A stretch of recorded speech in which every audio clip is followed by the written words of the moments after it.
जय Hind. Class 10 geography ए chapter number 1 है, जिसका हम लोग इससे पहले वाले यानी 2 पार्ट अपलोड कर चुके हैं। पहले पार्ट में हमने इसके नोट्स को बताए थे। दूसरा सेकंड जो पार्ट था इसका एमएसक्यू क्वेश्चन देखे थे।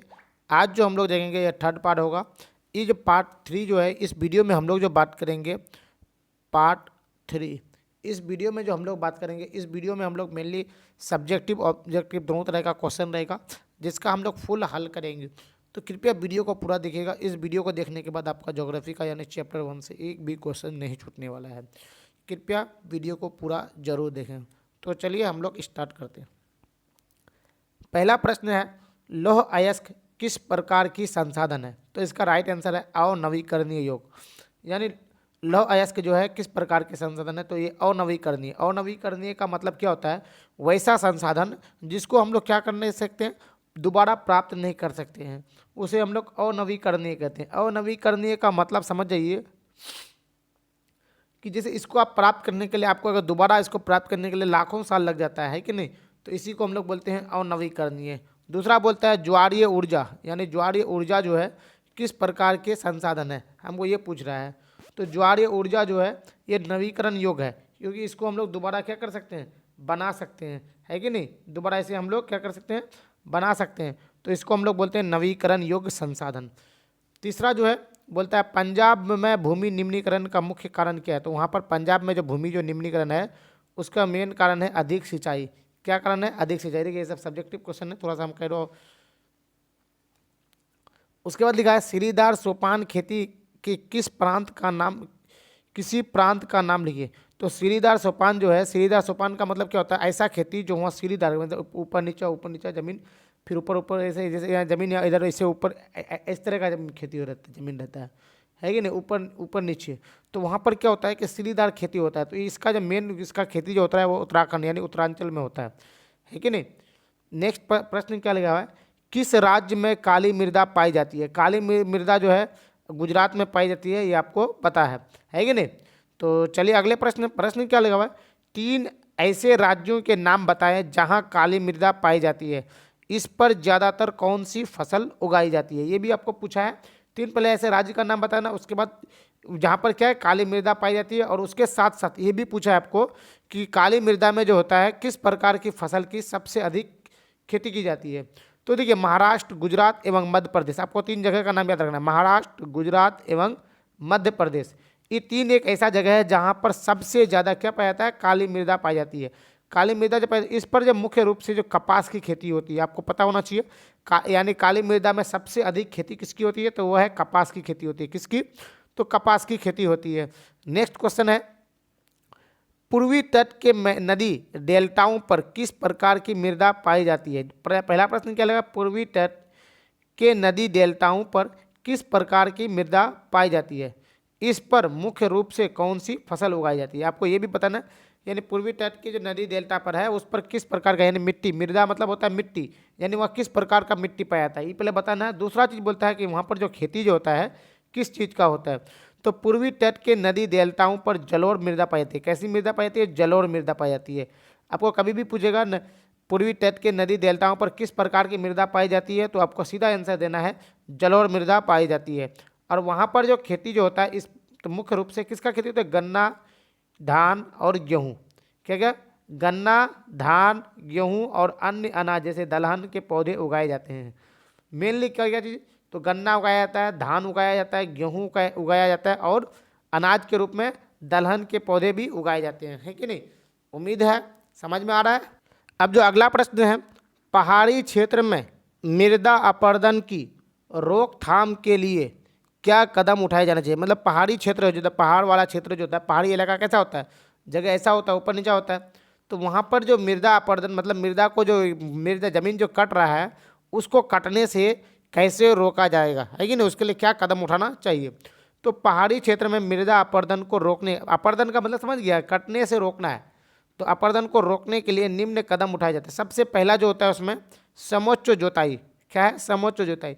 समोच्च रेखाओं के समांतर हल चलाने से ढाल की गति होती है। कैसी होती है? ढाल की गति होती है। दूसरा होता है सोपान, ढालू जमीन पर सोपान बनाकर। और तीसरा जो है पट्टी कृषि, कैसा है? पट्टी कृषि। फसलों के मध्य में घास उगाकर भी मृदा अपक्षय कम किया जा सकता है कि नहीं? तो मतलब फसलों के मध्य में क्या था? घास उगाकर मृदा को अपक्षय कम किया जा सकता है। दूसरा प्रश्न है, ये शब्द किसने कहा? हमारे पास हर व्यक्ति की आवश्यकता पूर्ति के लिए बहुत कुछ है, परंतु किसी लालच की संतुष्टि के लिए नहीं। एक जो शब्द जो कहा था महात्मा गांधी ने कहा था, क्या कहा था? यानी हमारे पास जितने भी व्यक्ति है सबके लिए क्या? आवश्यकता के लिए पर्याप्त धन है, लेकिन कोई अगर लालच के रूप में आएगा और बोलेगा तो उसके लिए संतुष्टि के लिए हमारे पास कुछ नहीं है कि नहीं? दूसरा प्रश्न है, संसाधन जो एक क्षेत्र में पाए जाते हैं लेकिन उनका उपयोग नहीं होता है वह क्या कहलाता है? तो उसको हम लोग बोलते हैं संभाव्य संसाधन। क्या बोलते हैं उसको हम लोग? संभाव्य संसाधन। उसके बाद अगला प्रश्न बोलता है, कौन से राज्य में लेटेराइट मृदा पाई जाती है? आपको पूछ रहा है यानी कौन सा राज्य ऐसा राज्य है जिसमें लेटेराइट मृदा पाई जाती है? तो वो राज्य है केरल। कौन सा राज्य है? केरल। केरल एक ऐसा राज्य है जहाँ पर लेटेराइट मृदा पाई जाती है। अगला प्रश्न है, ज्वारीय ऊर्जा किस प्रकार का संसाधन है? आपको बताना है ज्वारीय ऊर्जा जो है वो किस प्रकार का है, तो वो है नवीकरणीय संसाधन। अगला प्रश्न है, भारत में सबसे अधिक कौन सी मृदा पाई जाती है? ये क्वेश्चन बहुत इंपॉर्टेंट है। इसका निर्माण किस प्रकार हुआ? आपको पहले ये बताना है कि भारत में जो सबसे अधिक जो मृदा जो पाया जाता है किस प्रकार का मृदा पाया जाता है और इसका निर्माण जो हुआ कैसे हुआ, ये कैसे बना? तो जलोढ़ मृदा ऐसा है भारत में सबसे अधिक मात्रा में कोई मृदा अगर पाया जाता है वो है जलोढ़ मृदा। इसका निर्माण क्या लिखा है? निर्माण दीयों द्वारा लाए गए अवसादों से हुआ है। किसके द्वारा? दीयों द्वारा लाए गए अवसादों से हुआ है कि नहीं? देखिए ये जो वीडियो जो होगा बहुत ही लंबा थोड़ा बड़ा होगा। बड़ा इसलिए होगा क्योंकि हम सारे के सारे आंसर क्वेश्चन करा देंगे 1 नंबर चैप्टर से, एक भी क्वेश्चन आपका छूटने वाला नहीं है। चलिए अगला प्रश्न क्या लिखा हुआ है, सोपानी कृषि, क्या कौन सा कृषि? सोपानी कृषि किस राज्य में प्रचलित है? आपको ये बताना सोपानी कृषि जो होता है किस राज्य में सबसे ज़्यादा प्रचलित है। तो सोपानी कृषि जो है ये उत्तराखंड में प्रचलित है। कहाँ पर है? उत्तराखंड में प्रचलित है। दूसरा प्रश्न बोलता है, कौन सी मिट्टी कपास की खेती के लिए सर्वोत्तम मानी जाती है? आपको बताना है कौन सी मिट्टी जो है कपास की खेती के लिए सबसे अधिक उपयोगी मानी जाती है। तो काली मिट्टी। कौन सी मिट्टी? काली मिट्टी। अगला प्रश्न है, भारत में कितने हेक्टेयर भूमि का क्षरण हो चुका है, यानी संरक्षण हो चुका है? आपको बताना है लगभग 13 करोड़ हेक्टेयर। कितना? लगभग 13 करोड़ हेक्टेयर। अगला प्रश्न है, मेंढक के प्रजनन को नष्ट करने वाला रासायन कौन सा है? तो एंड्रीन है। एंड्रीन एक ऐसा ये है प्रजनन है जिसको मेंढक के ऐसा ये रासायन है।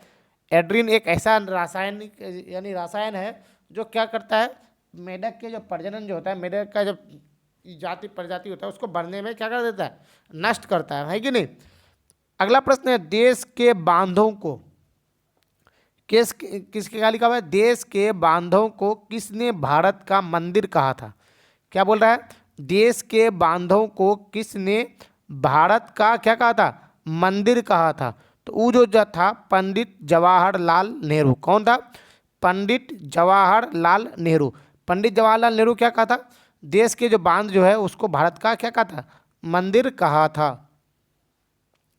अगला प्रश्न है, कुल जल का कितना प्रतिशत भाग महासागर निहित है? आपको बताना है महासागर पर कितने प्रतिशत, यानी कुल जल का कितना प्रतिशत महासागर पर है?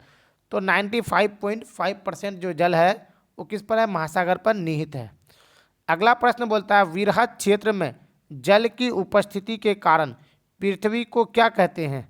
तो उसको हम लोग बोलते हैं नीला ग्रह। क्या कहते हैं? नीला ग्रह। अगला प्रश्न है, बिहार में अति जल दोहन से किस तत्व का संकेंद्रण हुआ था? आर्सेनिक हुआ है। आर्सेनिक क्या हो रहा है? आर्सेनिक है कि नहीं? अगला प्रश्न है, मरुस्थलीय मृदा का विस्तार कहाँ है? आपको ये बताना है मरुस्थलीय मृदा जो है, मरुस्थलीय मृदा उसका जो विस्तार जो हुआ है वो कहाँ है? तो वो हुआ है राजस्थान में। कहाँ पर हुआ है? राजस्थान में। अगला प्रश्न है, काली मृदा का दूसरा नाम क्या है? हम आपको ये पहले ही बता दिए थे कि क्वेश्चन के 11, 13, 15, 17, 19 बहुत बार ये क्वेश्चन पूछा है। काली मृदा का जो दूसरा नाम है वो है रेंगूर। क्या नाम है? रेंगूर। रेंगूर क्या नाम है? रेंगूर। किसका? काली मृदा का। रेंगूर किस मृदा का दूसरा नाम है? तो काली मृदा का। इस तरह भी क्वेश्चन इसको उल्टा करके भी पूछ लेता है कि नहीं।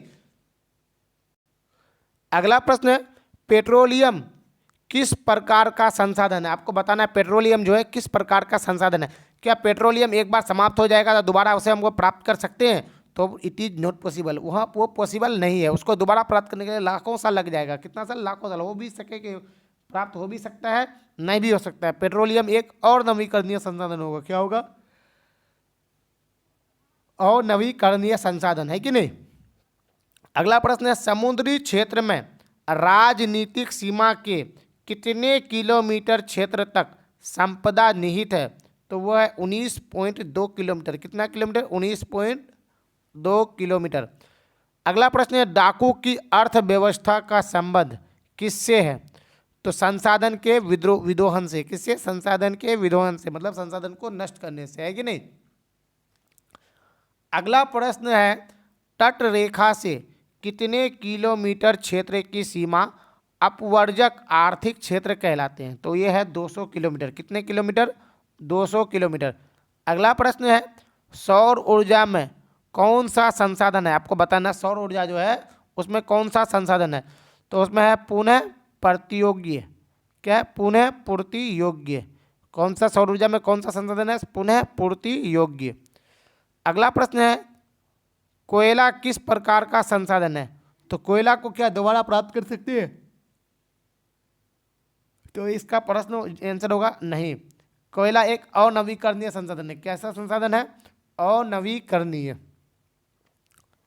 अगला प्रश्न है, भारत के किस राज्य में वन का सबसे अधिक विस्तार है? तो यह है मध्य प्रदेश। कैसे? कौन सा जगह है? मध्य प्रदेश। मध्य प्रदेश एक ऐसा जगह है जहाँ पर वन का सबसे अधिक क्या है? विस्तार है। बिहार में कितने प्रतिशत भौगोलिक क्षेत्र में वन का फैलाव है? तो बिहार के 7.1% क्षेत्र ऐसा है जहाँ पर वन का फैलाव है। क्या है? वन का फैलाव है। वन मतलब फैला हुआ है कि नहीं। चलिए अगले प्रश्न की ओर चलते हैं। देखिए इस वीडियो को जरूर देखिएगा, क्योंकि इस वीडियो को देखने के बाद लेकिन आपका एक भी क्वेश्चन ज्योग्राफी से नहीं छूटेगा, क्योंकि हम बहुत ही इंपॉर्टेंट से ये सब नोट्स रेडी किए। प्रश्न क्या लिखा हुआ है, संसाधन का वर्गीकरण कितने प्रकार से किया जाता है? तो संसाधन का जो वर्गीकरण जो है निम्नलिखित प्रकार से किया जा सकता है कि नहीं। कितने प्रकार से? तो निम्नलिखित। सबसे पहला है उत्पत्ति के आधार पर। तो उत्पत्ति के आधार पर अभी कभी भी तुमको पूछेगा कि उत्पत्ति के आधार पर संसाधन कितने प्रकार के होते हैं। तो उत्पत्ति के आधार पर संसाधन दो प्रकार का होता है। एक होता है जैव और दूसरा होता है अजैव। क्या होता है? एक होता है जैव और दूसरा होता है अजैव। जैव का कौन सा संसाधन? एक होता है जैव और दूसरा अजैव, है कि नहीं। आपको ये दोनों याद रखना है कि नहीं, जैव और अजैव। दूसरा बोलता है समयप्ता के आधार पर संसाधन कितने प्रकार के होते हैं। तो समयप्ता के आधार पर संसाधन दो प्रकार का होता है, एक नवीकरण और एक अनवीकरण। क्या? एक होता है नवीकरण, दूसरा अनवीकरण। तीसरा बोलता है स्वामित्व के आधार पर। किसके आधार पर? स्वामित्व के आधार पर संसाधन कितने प्रकार के होते हैं। तो स्वामित्व के आधार पर जो संसाधन जो होता है वो 4 प्रकार का होता है, एक व्यक्तिगत, दूसरा सामुदायिक, तीसरा राष्ट्रीय और चौथा अंतर्राष्ट्रीय। स्वामित्व के आधार पर कितने प्रकार के संसाधन होते हैं? तो 4 प्रकार के। समयप्ता के आधार पर 2 प्रकार के, उत्पत्ति के आधार पर 2 प्रकार के। तीसरा जो है विकास के स्तर पर, यानी विकास जो होता है विकास के स्तर के आधार पर संसाधन कितने प्रकार के होते हैं। विकास के आधार पर भी संसाधन 4 प्रकार के होते हैं, एक संभावी संसाधन, दूसरा विकसित संसाधन, तीसरा भंडार संसाधन और चौथा जो है संचित कोष संसाधन, है कि नहीं। तो यानी विकास के स्तर पर बोलेगा तो 4 प्रकार के संसाधन, स्वामित्व के आधार पर बोलेगा तो संसाधन कितने प्रकार के? तो 4 प्रकार के। समयप्ता के आधार पर बोलेगा तो संसाधन 2 प्रकार के, और उत्पत्ति के आधार पर बोलेगा तो संसाधन 2 प्रकार के होते हैं, है कि नहीं। चलिए अगला प्रश्न बोल रहे हैं, बोलिए रहा है उत्पत्ति के आधार पर। क्या बोल रहा है? उत्पत्ति के आधार पर। तो जैव संसाधन होता है पहला, जिन संसाधन की प्राप्ति जीव मंडल से होता है। किससे होता है? जीव मंडल से। तो उसे हम लोग क्या बोलते हैं? जैव संसाधन बोलते हैं। क्या बोलते हैं हम लोग? जैव। मतलब जैव संसाधन उसे कहते हैं जो क्या होता है? सजीव होता है कि नहीं। तो जैव किसको कहते हैं? जिन संसाधन की प्राप्ति जो होता है किससे होता है? जीव मंडल से होती है, उसे हम लोग जैव संसाधन कहते हैं। जैसे में क्या लिखा हुआ है? मानव वनस्पति जगत, मत्स्य जीवन आदि, है कि नहीं। दूसरा है अजैव संसाधन, वैसे संसाधन जो निर्जीव वस्तुओं से निर्मित होती है। किससे? निर्जीव वस्तुओं से। बहुत ही आसान वे में आपको याद रखना है। वैसे संसाधन जो निर्जीव वस्तुओं से निर्मित होते हैं उसे अजैव संसाधन कहते हैं। अजैव संसाधन किसे कहते हैं? तो वैसे संसाधन जिसका निर्माण किससे हुआ है? निर्जीव वस्तुओं से हुआ है, तो उसे हम लोग अजैव बोलते हैं। जैसे जल, पवन, जीवाश्म ईंधन, है कि नहीं। कौन कौन? जल, पवन, जीवाश्म ईंधन आदि, है कि नहीं। अगला जो प्रश्न है, सम्यपता के आधार पर, किसके आधार पर? सम्यपता के आधार पर। तो है पहला है नवीकरण।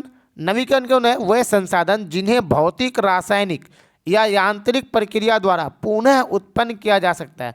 चाहे फैक्ट्री से यूज किए, चाहे मशीन द्वारा इस्तेमाल किए, किसी भी तरह से आप उसको दोबारा बना सकते हैं, उसे हम लोग बोलते हैं नवीकरण योग्य संसाधन। जैसे सौर तथा पवन ऊर्जा, जल, वन या वन्य जीवन, ये सब क्या है? ये एक सम्यपता के आधार पर, यानी नवीकरण है। सम्यपता के आधार पर दो तो होता है, पहला होता है नवीकरण। नवीकरण किसे कहते हैं? वैसे संसाधन जिन्हें हम लोग भौतिक, रासायनिक या यांत्रिक प्रक्रिया द्वारा फिर पुनः क्या कर सकते हैं? हम उसको प्राप्त कर सकते हैं, उसे हम लोग बोलते हैं नवीकरण संसाधन। बताइए नवीकरण संसाधन किसे कहते हैं? चाहे हम लोग उसको दोबारा प्राप्त, जिस संसाधन को हम लोग दोबारा प्राप्त कर सकते हैं उसे हम लोग क्या बोलते हैं? नवीकरण संसाधन। अगर सरल भाषा में बोले तो जिस संसाधन को हम लोग दोबारा पुनः प्राप्त कर सकते हैं, एक बार खत्म हो जाए दोबारा प्राप्त कर सकते हैं, उसे हम लोग नवीकरण कहेंगे। और नवीकरण किसे कहेंगे? वैसा संसाधन जिसे हम लोग दोबारा प्राप्त नहीं कर सकते। अगर एक बार समाप्त हो गया तो इसको हम लोग दोबारा क्या नहीं कर सकते? प्राप्त नहीं कर सकते। अगर प्राप्त कर भी सकते हैं तो लाखों करोड़ों साल लग जाएगा, है कि नहीं। उसे हम लोग बोलते हैं अनवीकरणीय। तो क्या लिखा हुआ है इसका?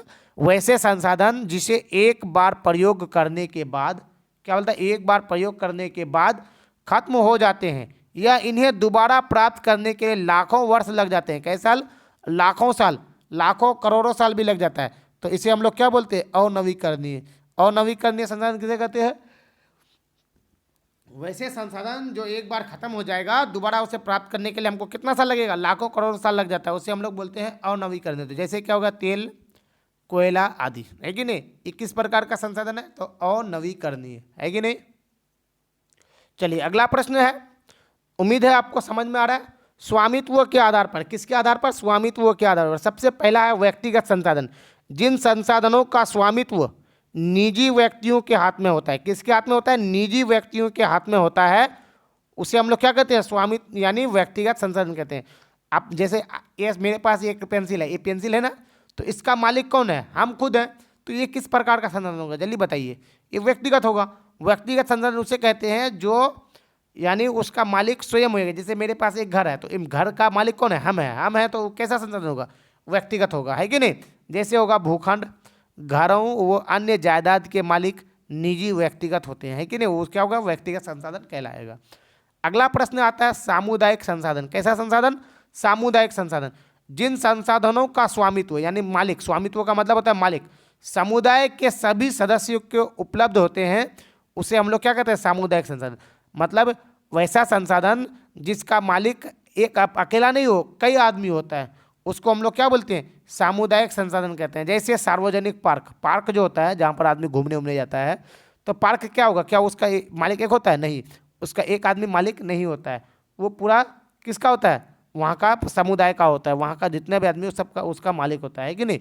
अगला जो होता है पिकनिक स्थल, खेल का मैदान, ये सब का एक आदमी मालिक नहीं होता है, पूरे समुदाय के लिए उपलब्ध होते हैं। ये सब क्या होता है? पूरे समुदाय के लिए उपलब्ध होता है। तीसरा जो होता है राष्ट्रीय संसाधन। देश में पाए जाने वाले सारे संसाधन को राष्ट्रीय संसाधन कहते हैं, है कि नहीं। देश में जो भी संसाधन पाए जाते हैं उसको क्या क्या कहा जाता है? तो उसको हम लोग राष्ट्रीय संसाधन कहते हैं। जैसे तकनीकी तौर पर सभी संसाधन राष्ट्र के होते हैं, है कि नहीं। असल में मेनली जो भी संसाधन है ये सब क्या है? राष्ट्रीय संसाधन ही। चाहे आपका घर ही क्यों ना हो, सरकार को अगर जरूरत पड़ेगा वो आपसे ले सकता है। मान लीजिए आपका ये घर है, अगर बोलेगा यहाँ से हम रेलवे लाइन निकालेंगे, तो क्या करेगा? आपका ये घर नहीं ले सकता है, सरकार ले सकता है, आपका ये ज़मीन ले सकता है। तो मेनली जितना भी संसाधन होता है वो राष्ट्रीय संसाधन ही होता है। अंतर्राष्ट्रीय संसाधन कौन होता है? तट रेखा, यानी समुद्र तट रेखा से 200 किलोमीटर की दूरी से पूरे खुले महासागर संसाधन का अंतर्राष्ट्रीय संसाधन कहते हैं। इन संसाधनों को अंतर्राष्ट्रीय संसाधन की सहमति के बिना उपयोग नहीं किया जा सकता, है कि नहीं। इसका मालिक अंतर्राष्ट्रीय मतलब इंटरनेशनल इसमें सबसे परमिशन लेना पड़ता है कि नहीं, आप इसका अकेला मालिक नहीं होते हैं। विकास के स्तर पर आधार पर, विकास के आधार पर हम लोग सबसे पहला पढ़ेंगे संभावित संसाधन। वैसे संसाधन जो किसी प्रदेश में विद्यमान होते हैं परंतु इनका उपयोग नहीं किया गया है। उदाहरण के लिए भारत के पश्चिमी भाग जैसे राजस्थान एवं गुजरात में पवन और सौर ऊर्जा संसाधन के अपार संभावना है कि नहीं, लेकिन उसका इस्तेमाल अभी नहीं हुआ है। संभावित संसाधन के वैसे संसाधन होता है जो प्रदेश में तो है, मतलब आपके पास तो है लेकिन आप इसका अभी तक उपयोग नहीं किए हैं, उसे हम लोग क्या कहते हैं, संभावित संसाधन कहते हैं, है कि नहीं। अगला प्रश्न है मानवकृत किन्हीं 4 संसाधनों के नाम लिखें। कितने, किन्हीं 4 संसाधनों के नाम लिखिए। पहला है वह संसाधन जो मनुष्य द्वारा निर्मित किया जाता है। किसके द्वारा, मनुष्य के द्वारा निर्मित किया जाता है, उसे मानवकृत संसाधन कहते हैं। जैसे इन्हें 4 उदाहरण निम्न है। जैसे पहला है सड़क, क्या ये इंसान के द्वारा ही निर्मित होता है। दूसरा है भवन, तीसरा है रेल लाइन और चौथा है शिक्षण संस्थान, मतलब जहाँ पर पढ़ाई कराया जाता है कि नहीं, ये मानव के द्वारा ही किया गया है नहीं, है कि नहीं। तो इसे हम लोग क्या करते हैं, मानवकृत संसाधन कहते हैं। दूसरा प्रश्न बोलता है खनिज भंडार कब बनते हैं। क्या बोलता है, खनिज भंडार जो है कब बनते हैं, इन्हें किस वर्ग में के अंतर्गत रखा जाता है। जब खनिजों का महत्व बढ़ने लगा और लोगों ने अपनी कुशलता का प्रदर्शन करके उनका निष्कासन करना प्रारंभ किया, क्या करने का, निष्कासन करना प्रारंभ किया तथा उपयोग में लाया गया तो वे खनिज भंडारण संसाधन बन गए। क्या बन गया, संसाधन बन गया। इन्हें प्राकृतिक संसाधन वर्ग में रखा जाता है जो अनवीकरणीय है। क्या है, जो अनवीकरणीय है। अगला प्रश्न बोल रहा है संसाधन से आप क्या समझते हैं। क्या बोलता है, संसाधन से आप क्या समझते हैं, उदाहरण देते हुए स्पष्ट करें। तो हमारे पर्यावरण में पाई जाने वाली प्रत्येक वस्तु जो हमारी ज़रूरत को पूरा करती है, किसको पूरा करती है, हमारी ज़रूरत को पूरा करती है, वो संसाधन कहलाता है। सबसे पहला चीज़ क्या बोलते हैं, संसाधन से आप क्या समझते हैं, इसका मतलब संसाधन किसे कहते हैं। तो हमारे पर्यावरण में पाई जाने वाली प्रत्येक वस्तु, चाहे आपका कोई भी चीज़ हो, जो आपकी ज़रूरत को पूरा करता है वो एक संसाधन है। तो अगर संसाधन का जो सबसे पहला मेन जो उदाहरण है तो इंसान सबसे बड़ा संसाधन है कि नहीं, वो सबसे ज़्यादा एक दूसरे का जरूरत आता है कि नहीं।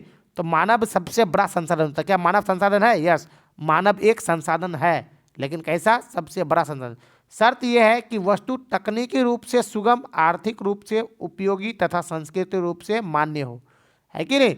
वस्तु क्या हो, तकनीकी रूप से सुगम हो, है कि नहीं, तकनीक के रूप से क्या हो वो मान्य, लेकिन आर्थिक रूप से मतलब इसका ऐसा होना चाहिए कि आदमी उसको सहमति दे और सब कोई इसको माने भी, है कि नहीं, पूरे समाज इसको माने तभी वो संसाधन कहलाएगा, है कि नहीं। संसाधन की प्रमुख विशेषताएं निम्नलिखित है। सबसे पहले ये उपयोगी होते हैं। संसाधन क्या होता है, उपयोगी होता है।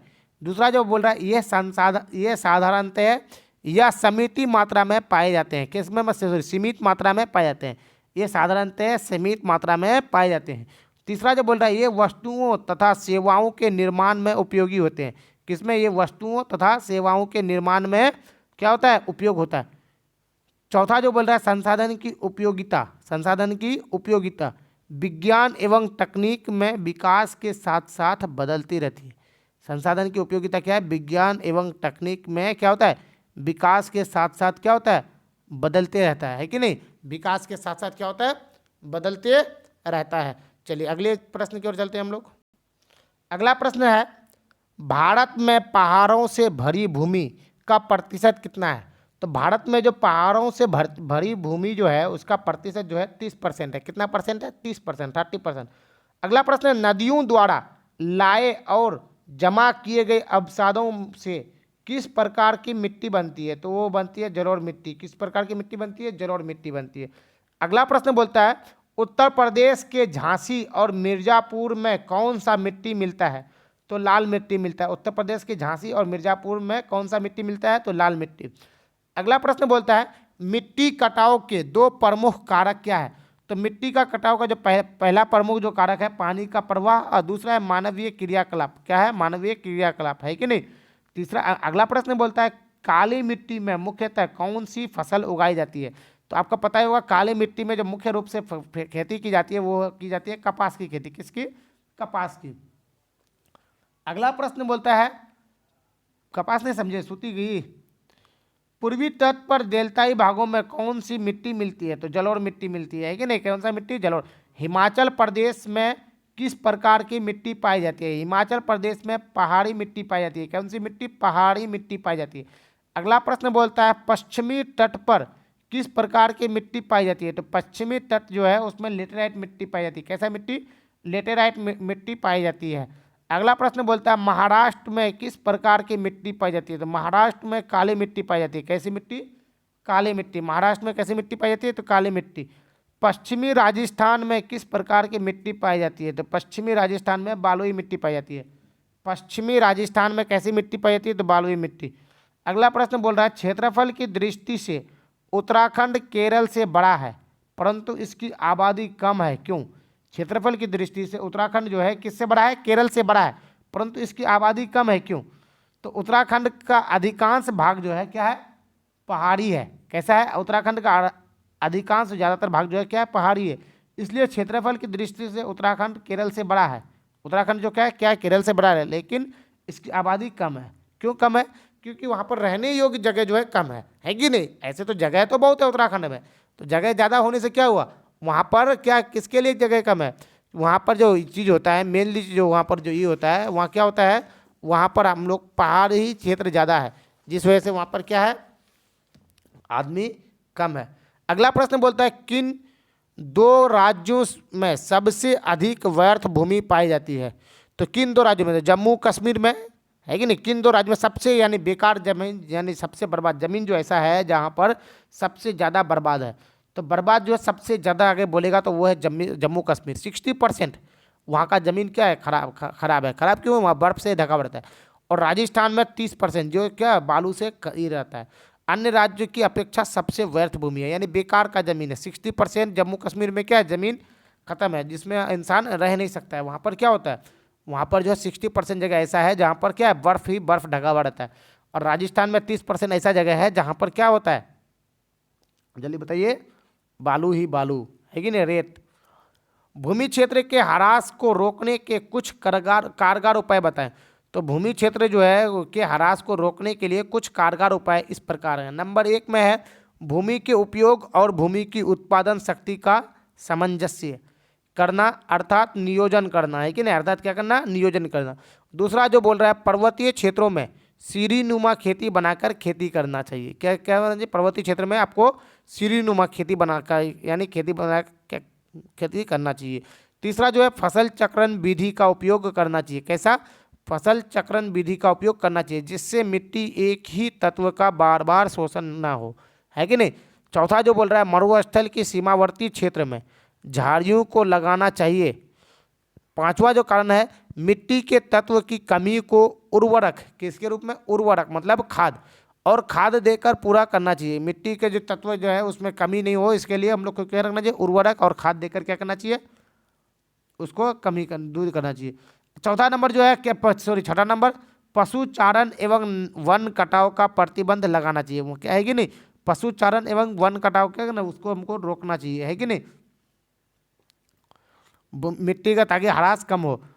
अगला 7वां नंबर प्रश्न कारण जो है इसका मिट्टी को अपने स्थान पर बनाए रखने मिट्टी को अपने स्थान पर बनाए रखने का उपाय अर्थात मिट्टी का कटाव रोकना चाहिए। क्या रखना चाहिए? मिट्टी को ताकि नहीं कटे उसका कटाव को हमको क्या करना चाहिए? रोकना चाहिए। 8वां जो कारण है कटे गए वन के स्थान पर कटे गए वन के स्थान पर जंगल लगाना चाहिए। क्या लगाना चाहिए? हमको जंगल लगाना चाहिए। 9वां जो कारण है मैदानी क्षेत्र में क्या है? मैदानी क्षेत्रों में बेकार पड़ी भूमि पर क्या करना? बेकार पड़ी भूमि पर क्या करना चाहिए? वृक्षारोपण करना चाहिए। क्या रोपण करना चाहिए? वृक्षारोपण करना चाहिए ताकि क्या हो कीटनाशी जो के रूप में जो एल्ड्रीन नामक रसायन का प्रयोग हो प्रतिबंधित कर देना चाहिए। क्या करना चाहिए? प्रतिबंधित कर देना चाहिए। तो आशा है कि आपको वीडियो पसंद आया है। तो यहाँ पर इसका आंसर क्वेश्चन सारा समाप्त हो गया। आज के लिए इतना ही, मिलते हैं अगले वीडियो में, तब तक के लिए विदा लेते हैं। जय हिंद, जय भारत, धन्यवाद।